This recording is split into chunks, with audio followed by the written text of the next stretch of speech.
Welcome to our Hong Kong Brief program. Today, we have a lively mix of news stories to keep you in the loop. First up, Hong Kong stocks are on a roll this week, buoyed by optimism around China's economic recovery and potential U.S. rate cuts. The Hang Seng Index has climbed 2.1% this week, although the Hang Seng Tech Index and Shanghai Composite Index have seen little change. This upbeat trend is driven by hopes of positive economic developments, both locally and internationally.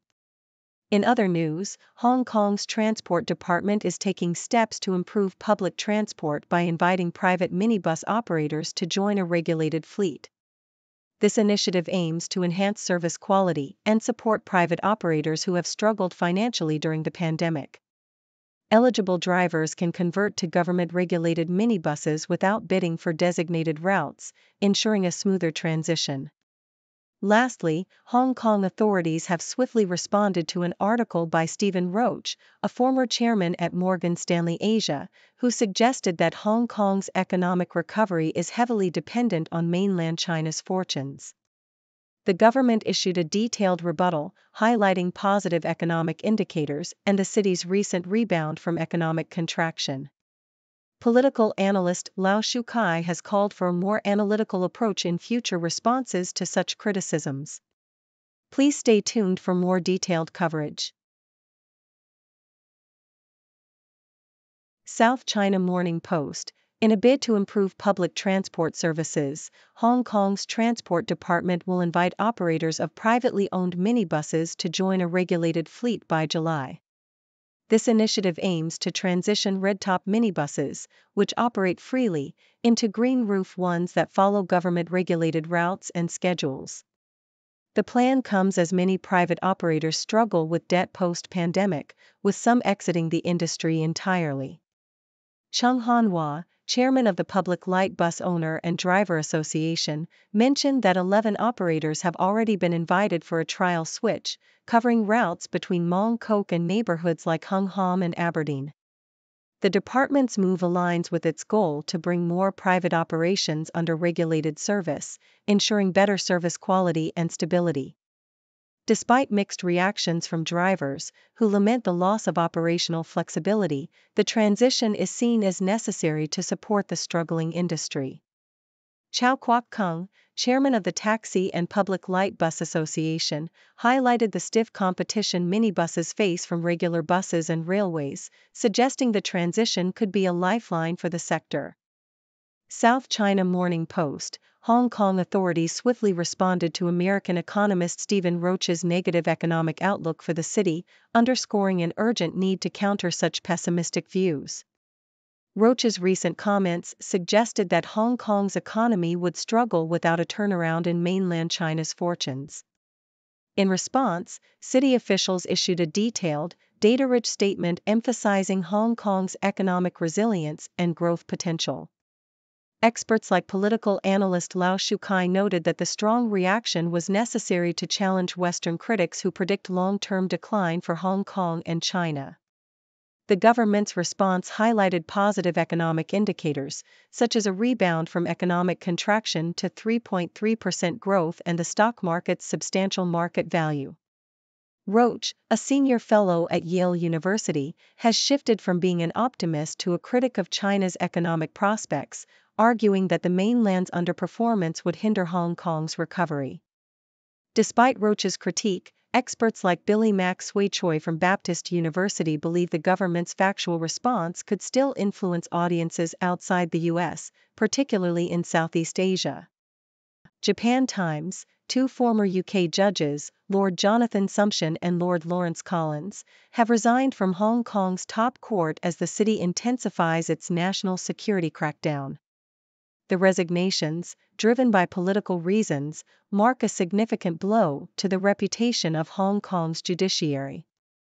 Collins, who had been serving as a non-permanent judge since 2011, highlighted the increasing challenges faced by the judiciary in the wake of the crackdown that has been silencing dissent in the former British colony.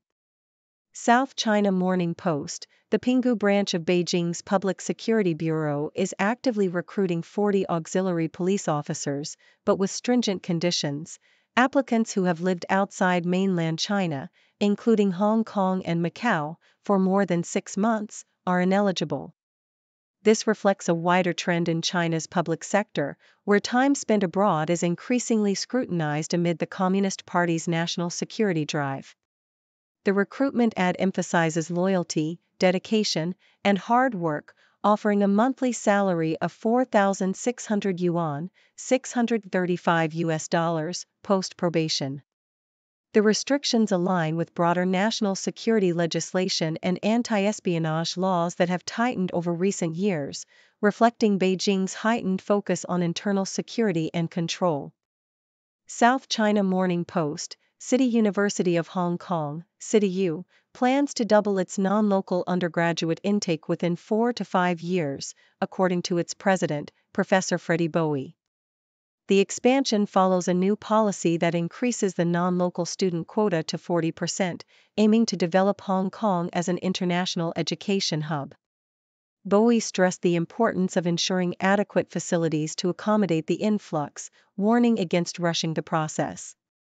Currently, mainland Chinese students make up the majority of non-local students, and CityU is actively recruiting from other regions to diversify its student body.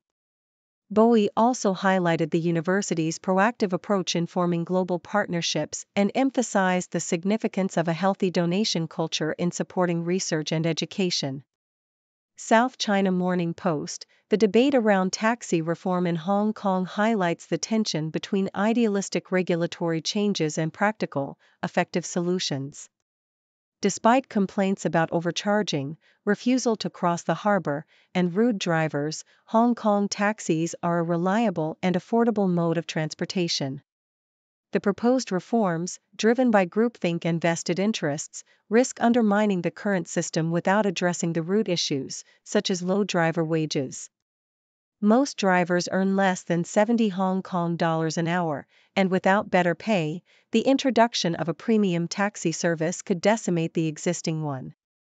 The article argues that effective reform should focus on improving driver compensation and maintaining the efficiency of the current system, rather than replacing it with a more expensive and less accessible alternative. South China Morning Post, the resignation of 2 British judges from Hong Kong's top court has sparked concerns about the city's judicial independence. Chief Executive John Lee and Chief Justice Andrew Chung expressed regret but assured that the judiciary's operations would remain unaffected.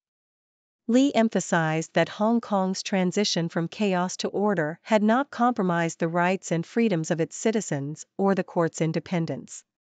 The judiciary confirmed the resignations of Lawrence Collins and Jonathan Sumption, both of whom had confidence in the court's independence.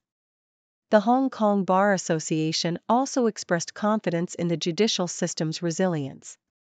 Despite the resignations, the judiciary will continue to appoint suitable candidates from overseas common law jurisdictions to maintain the court's integrity and functionality. South China Morning Post, Hong Kong police have issued a warning about a potential surge in illegal football betting ahead of Euro 2024. The rise of online platforms has made it easier for gamblers to place bets, leading to a significant increase in illegal gambling activities. During the 2022 FIFA World Cup, police arrested 6,781 people, highlighting the trend of major sporting events becoming hotbeds for illegal betting.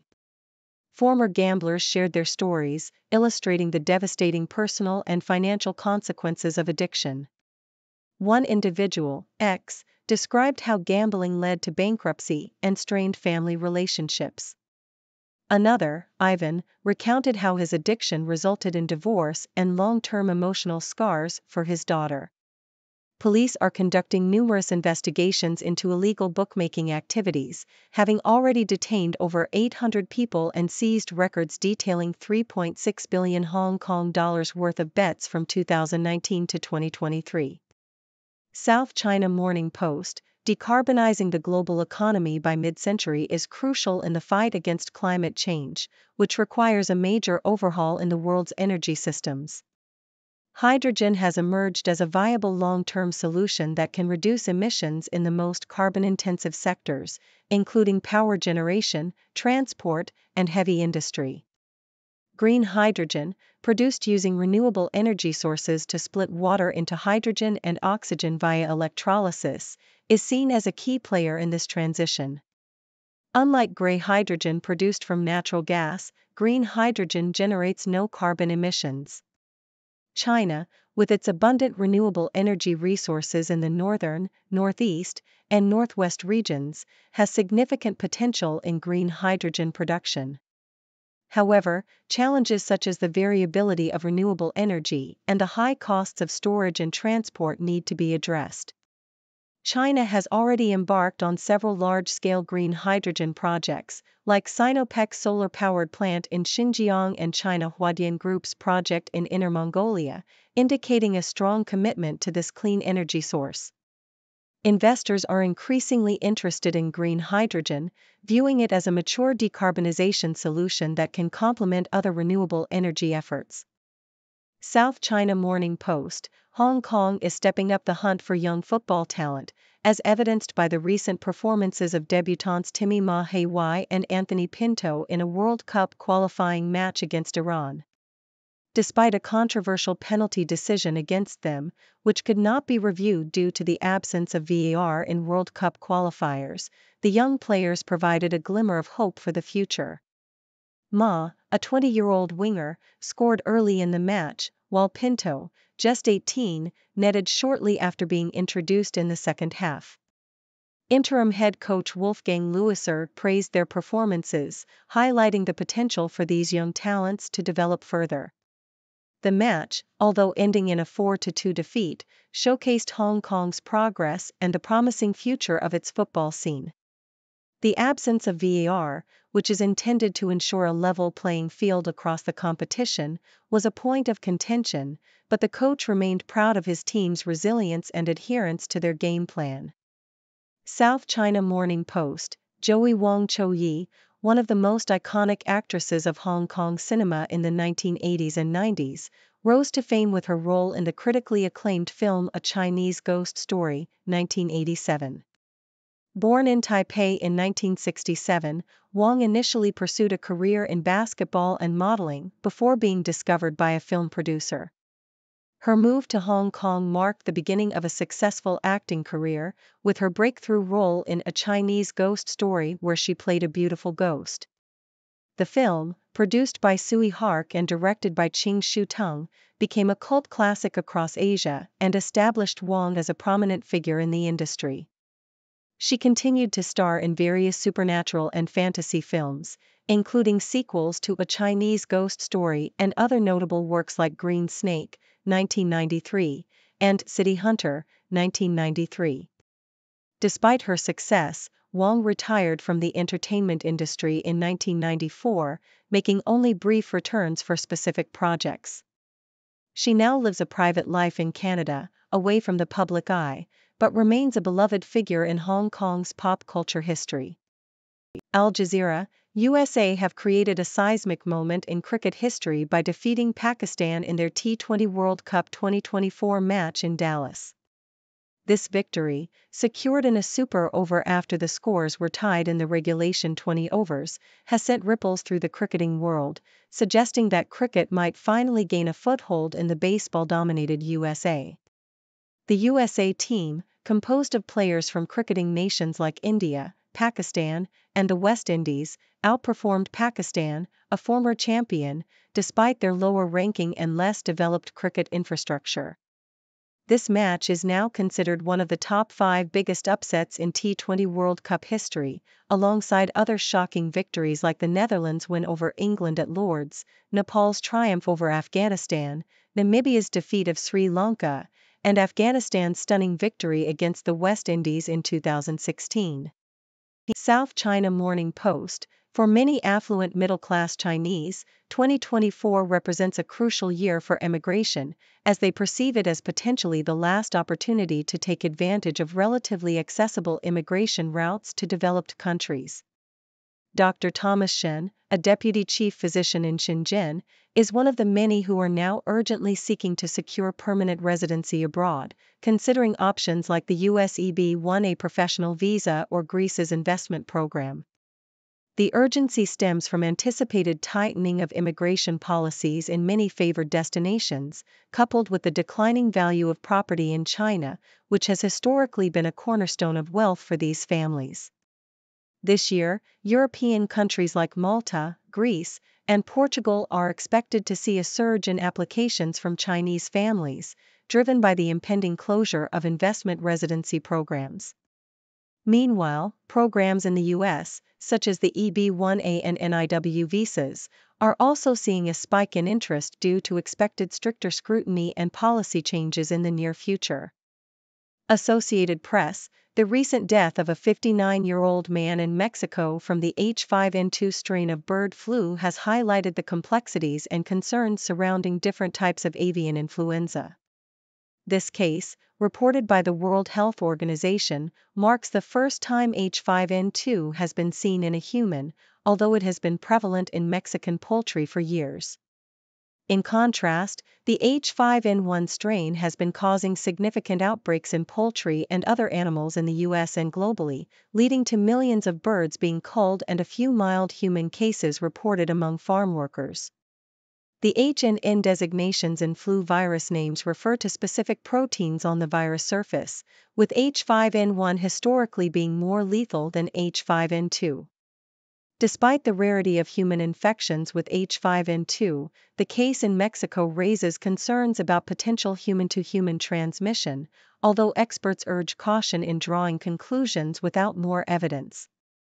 Globally, other bird flu strains like H7N9, H5N6, and H5N1 have caused severe human illnesses and deaths, underscoring the ongoing threat these viruses pose. Thank you for tuning in.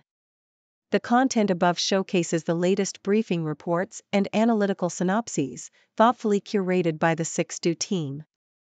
These insights stem from a wide array of reputable media outlets, think tanks, government sources, and specialized experts worldwide. We encourage you to explore these sources for a comprehensive perspective. Keep in mind that while the content may not always align with the official standpoint of 6Do Brief, it's not meant to be taken as absolute directives for decision-making.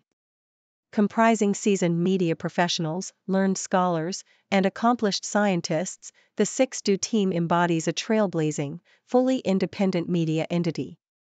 To customize 6Do Brief to meet your professional needs, you have the option to subscribe to a diverse array of briefings on our website, 6dobrief.com. Regardless of your location, you can conveniently receive 6Do Brief via email.